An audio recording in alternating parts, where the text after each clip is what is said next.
ভাঙিয়া যায়, তবে ঈশ্বর দত্ত এক গাঁথানি আমাদের আছে, সেই বাটি অহস্ত নির্মিত, অনন্তকালী স্থায়ী ও স্বর্গের স্থিত।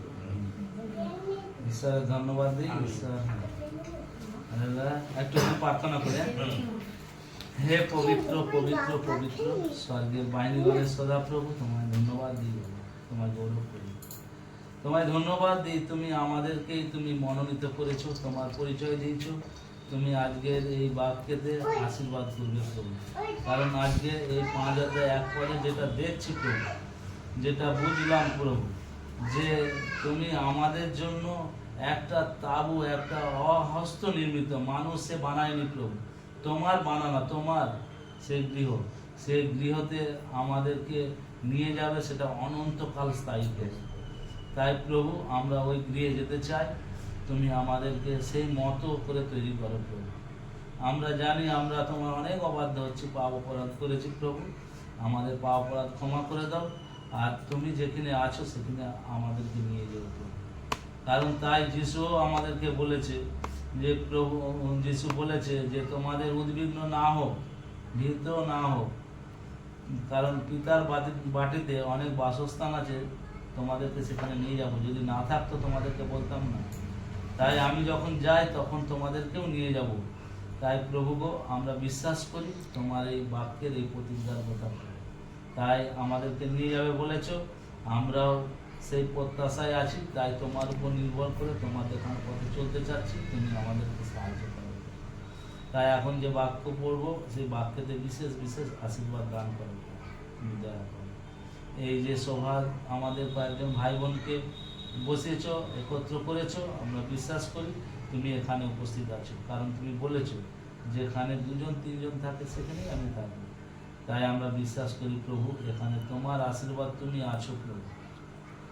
আমাদের এই সহভাগিতায় আশীর্বাদ করো, সব ভাগ তোমায় প্রভু যিশু তোমার নামে প্রার্থনা আছে, আমেন।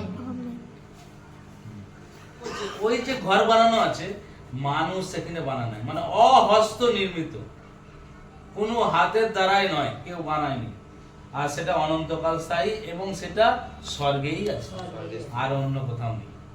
ঈশ্বরের ধন্যবাদ। এবার 2 পদরা দেখি।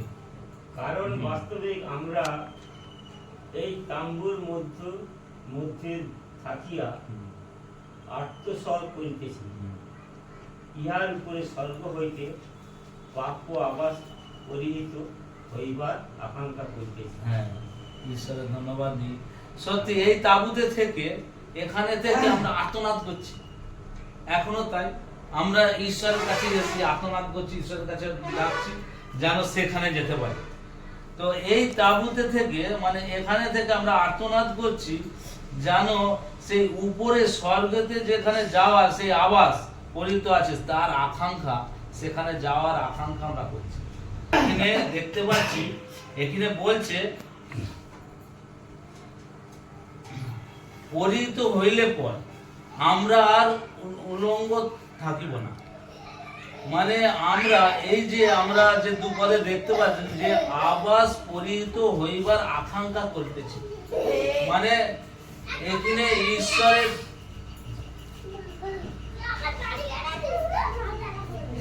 ঈশ্বরের যে আবাস পরিহিত হইবার, মানে আমরা যেন তার কাছে যাব, তা সেখানে যাওয়ার একটা, আমরা যেমন এখানে আছি, এখানে ড্রেস করেছি, যাবো স্বর্গে, যাবো স্বর্গেরও আমাদের একটা ড্রেস আছে, সেখানেও একটা ড্রেস আছে। সেই জিনিস, সেই ড্রেস, সেই পরিহিত হইবার জন্য যেন আমি সেইটা পড়তে পারি, সেখানে গিয়ে সেই আকাঙ্ক্ষা করছি, সেটা তো ভাবছি, কিন্তু এখানে দেখছি ঈশ্বর অন্য কথা বলছে। তাই এখন এইটা দেখে আমরা বুঝতে পারছি যে আমাদের জন্য ঈশ্বর পরিকল্পনা করে রেখেছে, আরো নতুন ঘর বানানো আছে, যে ঘর মানুষ বানায়। এই ঘর একদিন ভেঙে যাবে, কিন্তু সেই ঘর ভাঙবে না। তো সেই ঘরে আমরা যাব, সেই আকাঙ্ক্ষায় আমরা করছি। আচ্ছা, এবারে 4 পদরা দেখি। আচ্ছা, 5 পদ। আর যিনি আমাদিগকে ইহাতে নিমিত্ত প্রস্তুত করিয়াছেন, হ্যাঁ, তিনি ঈশ্বর। হ্যাঁ, তিনি আমাদেরকে আত্মা বায়না দিয়াছেন। আত্মায় বায়না দিয়াছেন। আমিন, হালেলুয়া। এখানে ইহার নিমিত্ত প্রস্তুত করেছে, মানে আমাদেরকে স্বর্গে নিয়ে যাবে বলে, তার ঘরে রাখবে বলে আমাদেরকে তৈরি করছে। হ্যাঁ, আমাদেরকে তৈরি করছে যাতে আমরা সেই সেই ঘরে গিয়ে থাকতে পারি। ওই জন্য বলছে আমরা সেই জন্য আমাদের তৈরি করছে। এবার এখানে বলছে যে কে তৈরি করছে? হ্যাঁ, তিনি ঈশ্বর। আদার্স আর কেউ নয়, রামশ্যাম যদুমধু নয়। এখানে আমাদেরকে তৈরি করছে, তার কাছে নিয়ে যাবে বলে তিনি হচ্ছে ঈশ্বর, সেই ঘরে রাখবে বলে। আর তিনি আমাদিগকে আত্মায় বায়না দিয়েছেন। আত্মায় বায়না। আমিও এই যে একটা জমি কেনার কেস যেটা আছে, বায়না দিয়ে আছে, এখন আমার নয়, কিন্তু বায়না দিয়েছি মানে আমি আমার হয়ে গেছে, হয়ে গেছে। বায়না দিয়েছি মানে আমার, মানে আমি টাকা অ্যাডভান্স দিয়ে দিয়েছি মানে আমার। সেই জন্য লেখাজোখা আত্মায় বায়না দিয়ে খাতা কলমে। আমরা যদি অন্য জায়গায় দেখি, সেখানে বলছে তুমি আমার দত্ত পুত্র, মানে তুমি যে আমার সন্তান, তোমার সন্তান তুমি ছেড়ে দিতে পারো।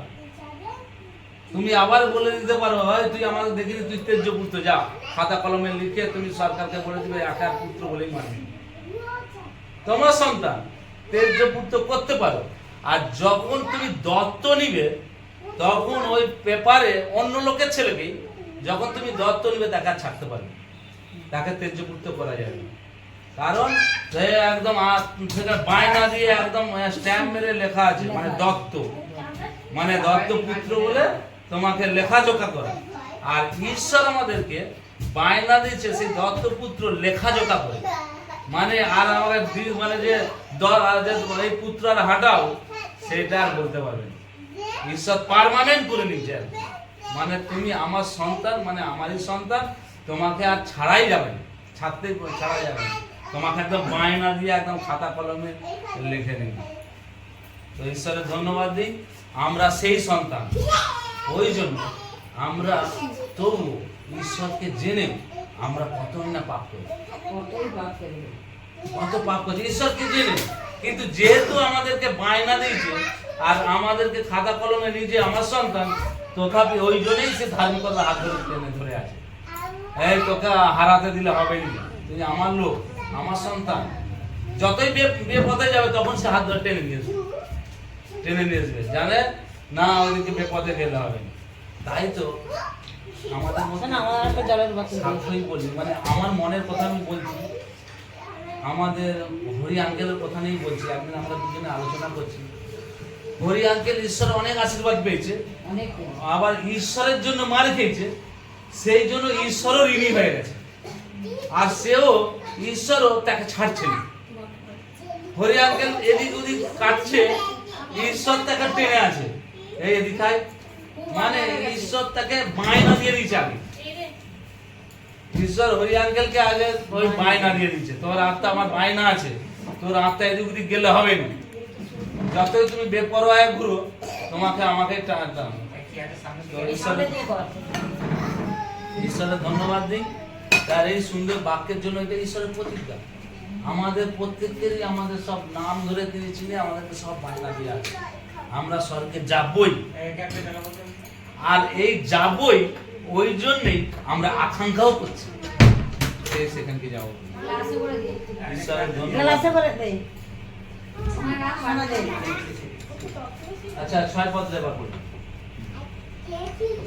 অতএব আমরা সর্বদা সাহস করিতেছি আর জানি, যতদিন এই দেহে নিবাস করিতেছি, ততদিন প্রভুর প্রতি দূরে প্রবাস করব।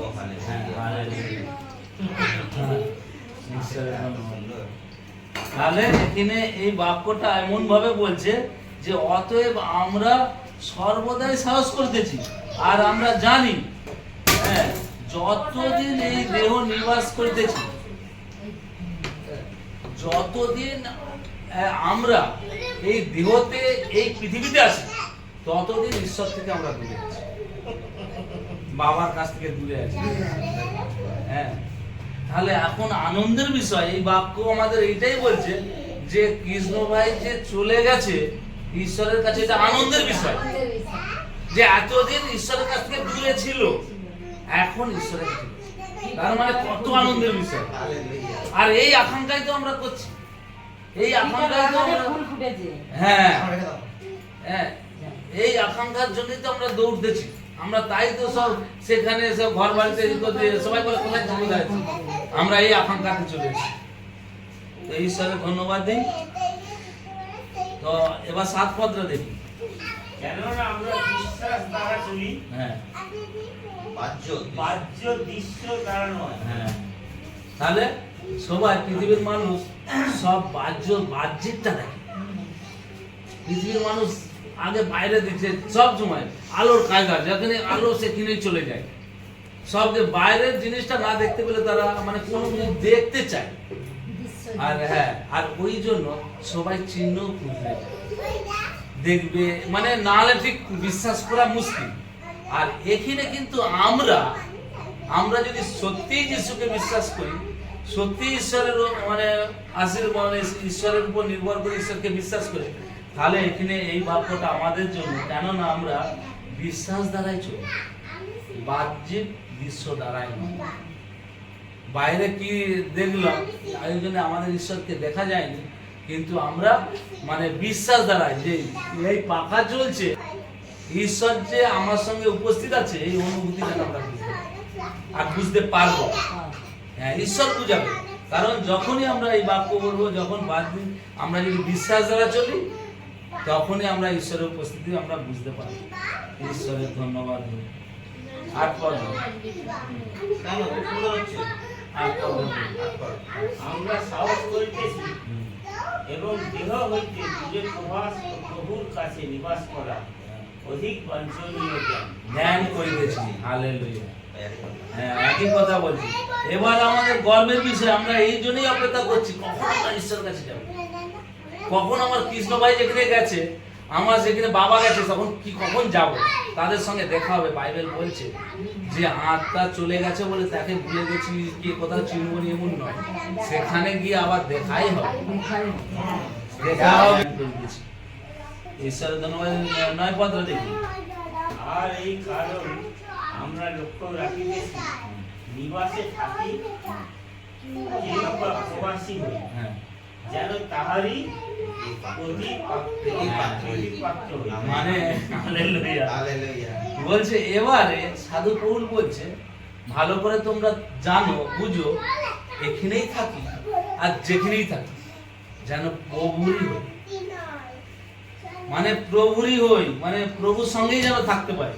ওই জন্য এখানে বলছে আর এই কারণ আমরা লক্ষ্য করে রাখিতেছি নিবাসে থাকি, এবং নিবাস মানে এখানে থাকি কিংবা প্রবাসী হই, হ্যাঁ যেন তারই প্রীতির পাত্র।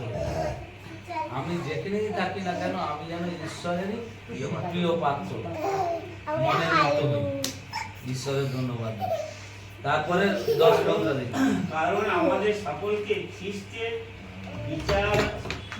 বিচারাসনে সম্মুখে প্রত্যক্ষ হইতে হইবে, যেন সৎকার্য হোক কি অসৎ কার্য হোক, প্রত্যেকজন আপনার কৃত কার্য অনুসারে দেহ দ্বারা উপার্জিত ফল পায়।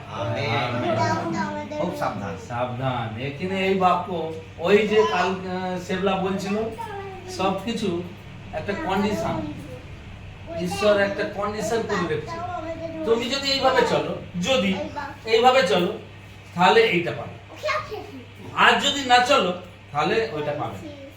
তুমি যদি আমার মত করে চলো, আমার কথা অনুযায়ী চলো, তাহলে তোমাকে এই পেনটা দেবে, না দেবে না, যদি চলো না, আর না দিয়ে তোমার কাছে ওইটা তোমার কাছে যেটা আছে নিয়ে নেবো। তো সেই এখানে বলছে যে কারণ এবারে এখানে পড়া কথা এই কথাটাই বলছে, ওই যদি কারণ যে আমাদের সকলকেই কিন্তু খ্রিস্টের বিচারের সামনে আমাদেরকে দাঁড়াতে হবে।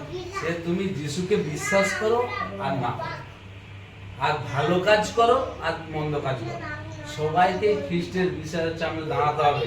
সেখানে যীশু খ্রিস্ট চেয়ারে একদম মানে তার মানে রাজকীয় চেয়ার, হ্যাঁ, যে বিচারক যে চেয়ারে বসে সেই চেয়ার থাকবে, আর সবাই আমরা থাকবো, আর তিনি বিচার করবে, আর সবাইকেই বিচারের সামনে দাঁড়াতে হবে। এবং কি বলছে, প্রত্যেকজন আপন আপনার কৃতকার্য অনুসারে, যে যেমন কৃতকার্য, যে যেমন কাজ করবে, যে যেমন ভাবে চলেছে, কে ঈশ্বরের বাক্যের অবাধ্য হয়েছে, কে বাক্যের অবাধ্য হয়নি, মানে যে যেরকম কৃতকার্য, এবার তাকে সেই মতেই ফল দিবে। ইব্রিয় 9:27 পদ দেখো তো কি লেখা আছে, দেখো।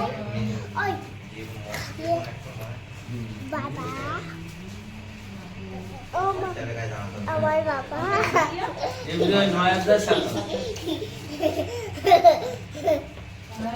ও বাবা ও বাবা বাবা ও বাবা বাবা হ্যাঁ 27। 442 তাহলে এখানে পরিষ্কার ভাবে বলে দিচ্ছে যে মানুষের জন্য এটা আছে। আর যেমন মনুষ্যের নিমিত্ত একবার মৃত্যু তৎপরে বিচার নিরূপিত আছে, কিন্তু এটা কেউ জানেনি। আছে বিচারে তো না দেয়। হ্যাঁ হ্যাঁ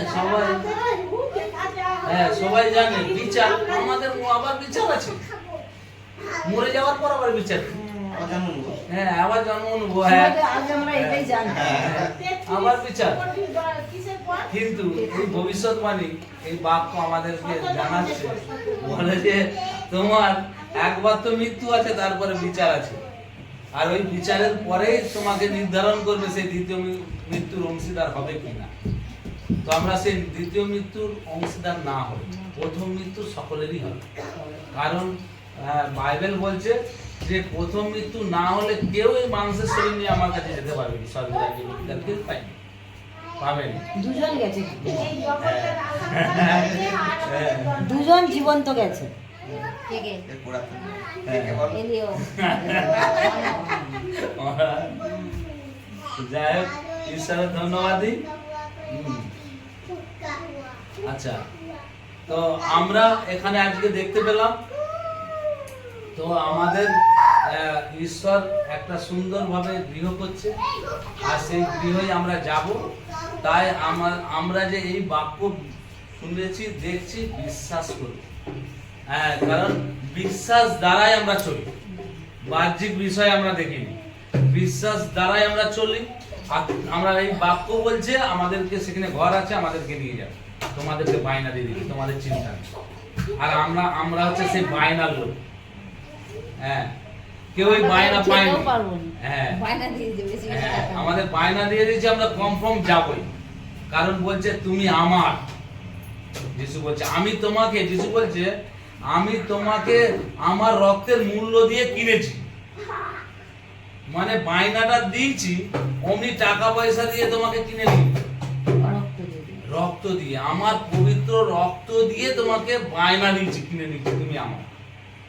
তাই ঈশ্বরের ধন্যবাদ দিই। 18 পদটাও তাই, 18 পদটা একবার দেখি তো, মানে 4 অধ্যায় পাতাতে যেটা পড়ছি, আমরা তো দৃশ্য বস্তু লক্ষ্য না করিয়া অদৃশ্য বস্তু লক্ষ্য করিতেছি, কারণ যাহা যাহা দৃশ্য তাহা ক্ষণকাল স্থায়ী, যাহা যাহা অদৃশ্য তাহা মানে বিষয়টা বুঝতে পারলাম আমি। এখানে কি দেখলাম, বলছে আর তো দৃশ্য দ্বারা আমরা লক্ষ্য করি না, আমরা এখন ঈশ্বরের ধন্যবাদ দিই, আর বাহ্যিকটা দেখিনি, বাহ্যিক কোনো বিষয় আর দেখিনি। আর ওই জন্য সাধুগুরু আমাদেরকে বলছে আমরা আর তো বাহ্যিক মানে দৃশ্য বস্তু লক্ষ্য করি না, না করিয়া অদৃশ্য বস্তু লক্ষ্য করতেছি। কেন?